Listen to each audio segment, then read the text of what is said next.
Courtney Gill. I'm one of your registered dietitians, and today I wanted to talk to you about breakfast ideas and breakfast options. Breakfast is really one of the most important meals of the day, and the reason why is because it jumpstarts your day. And if you eat a balanced, healthful breakfast, it really sets the tone for the rest of your day to make healthful decisions.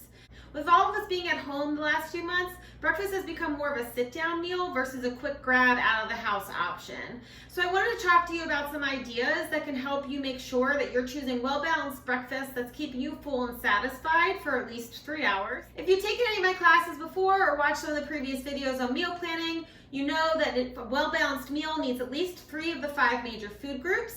And out of those 3, we want to make sure that 1 is a protein, so it either comes from the protein or the dairy group, and 1 is a fruit or vegetable because we want something colorful.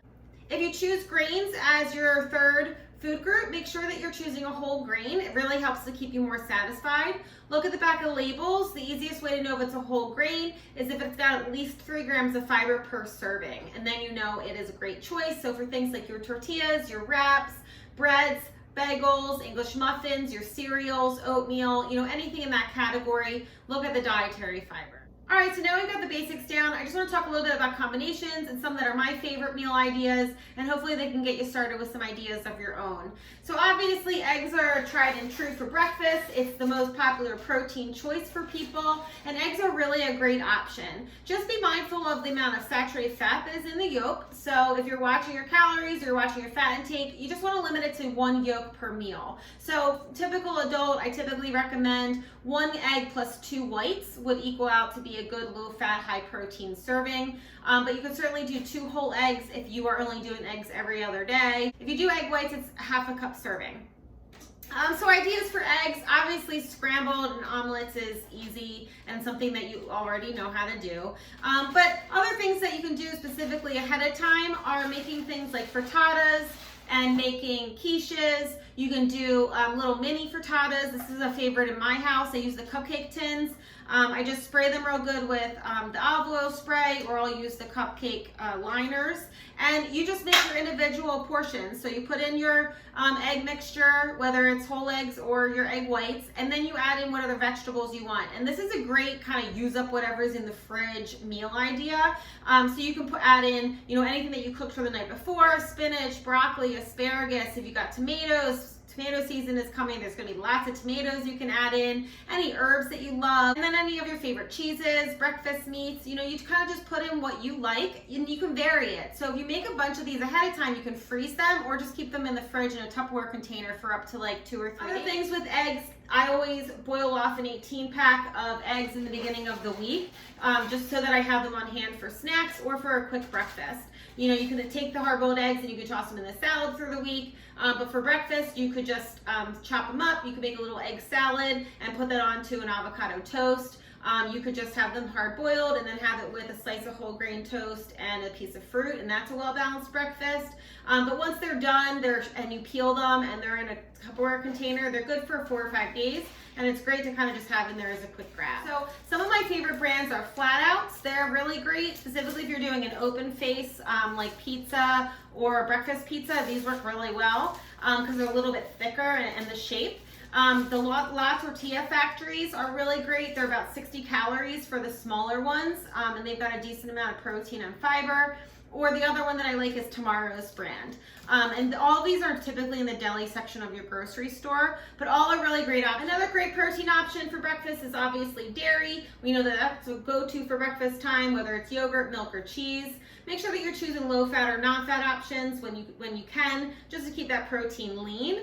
And then when you're choosing things like the Greek yogurt, you can make a smoothie out of it. You could do just a parfait. You could mix it into a avocado and make more of like a savory breakfast dip for your fruit or vegetables. There's lots of things you can do with the Greek yogurt, sweet and savory. One of my favorite things to do is put a cup of berries, a cup of non-fat Greek yogurt, a little bit of vanilla extract, and then I'll add a 1/4 cup of my favorite nuts of the day, whether it's a mixed variety or I'll add walnuts or pistachios or something that I really enjoy. So I'll throw them in.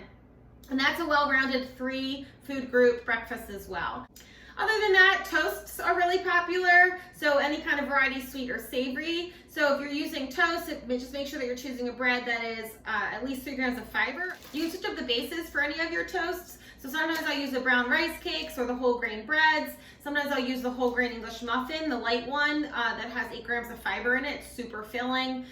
So it just kind of depends on what my mood is. So having these options available to you just kind of gives you more variety. But when you do them, you can certainly make your toast sweet or savory, like I mentioned. So obviously for the savory, the avocado toast is very popular. So you can do the avocado, maybe sprinkle everything but the bagel seasoning on top. You could add an egg on top, whether you poach it or fry it or do a hard-boiled egg sliced up. That way you've got your 3 major food groups all in one little open-faced sandwich.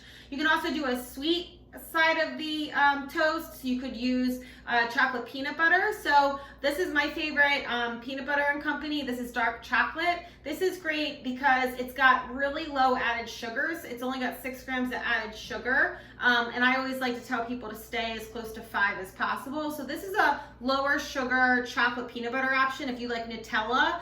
Because Nutella is like loaded with sugar. It's got over 20 grams of sugar per serving. So that's a lot. That's more of like a sweet than a protein option. So this is a great alternative. Using this on your toast with a sliced banana, sliced strawberries, even apple works really great with the dark chocolate. You could sprinkle some unsweetened coconut, some nuts. I mean, whatever really you're in the mood for that day. But you can certainly use the sweet components as well. Other than that, in the sweet category, for sugars, try to use honey or 100% maple syrup when you can.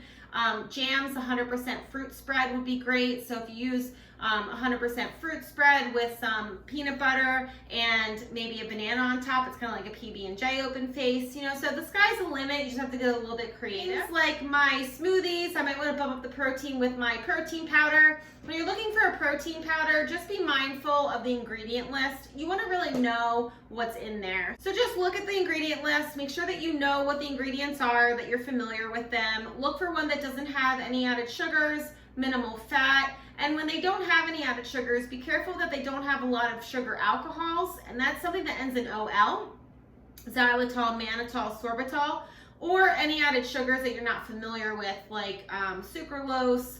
Anything that ends in OSE is an added sugar, and those are sugar substitutes. So you just want to be mindful. It's not that they're bad, it's just you want to know what you're getting in the product that you're choosing. Other than a protein powder for protein options, we've got also nuts and beans and lentils and tofu and soy. You could certainly use them in a breakfast application as well. Silky tofu works great in a smoothie because it pulverizes down, so you can certainly use that in a smoothie and you won't even realize that it's in there. And also the silky tofu or the soft tofu works nice to do a tofu scramble. So if you are a vegan and you don't want to use eggs, that's a great way to kind of get eggs in the morning but be using tofu. Another quick thing that you can do with eggs is make either a tostada or a wrap or a burrito. And for adding flavor, specifically for lower calorie and bumping up your veggies, salsa is a really great way to go. I want to switch gears a little bit and I want to talk about one of my favorite sweet recipes in the morning. So, you know, traditionally everyone loves pancakes and French toast and waffles, and I certainly make them in my house. When I do make them, sometimes I sneak in a little bit of protein powder into the batter, whether I'm making waffles or pancakes, just because we don't always want to choose to have a yogurt or to have a glass of milk along with our pancakes. So this way I know that it's already built into the batter. So one of the favorites in my house right now are chocolate banana pancakes. So I use this cocoa powder. I use 2 tablespoons along with my regular pancake batter. I mix it in with 2 bananas that I smash up that are really ripe. I put that in, and then I'll add a scoop of my vanilla protein powder. If you've got chocolate, you could certainly use that as well. And then I'll just make my pancakes as normal, and they are really delicious. Another sweet favorite in my house are muffins. So I'll make banana muffins, carrot muffins. I'll sometimes add in other veggies like zucchini into my carrot muffins. Really kind of use up what we've got on hand. But I'll make the muffins, freeze them, and then we'll pull them out when we need them the night before. Or you can just refrigerate them for up to 3 days and kind of eat off of them as you go. So I wanted to share with you our favorite carrot muffin recipe. So it's got lots of fiber. It's great to have in the morning with maybe a little Greek yogurt and some berries, and you're good to go. You can even have it as a snack in the middle of the day. So the ingredients are super simple. They're probably some things that you have on hand already. So you're gonna need oats, 2 cups of oats. They're in my bowl already. You're gonna need 8 dates chopped up, so you can go ahead and throw them in. I buy the kind that are unsweetened. Dates are super sweet already, so you don't need any added sugar in them. Just look at the ingredient list. All it says is pitted dates, nothing else. Okay, so I've got a 1/2 cup of oil that I'm gonna put in. We're gonna use 1 teaspoon of baking soda. We're gonna use 1/3 cup of maple syrup. We're using 100% maple syrup because we want to make sure that we don't have any high fructose corn syrup, right? And then I've got my 2 cups of carrots. This was about 4 big carrots that I shredded down. Super easy to do. You can certainly put it in your food processor as well. So you go ahead and put that in. You're gonna need 2 eggs.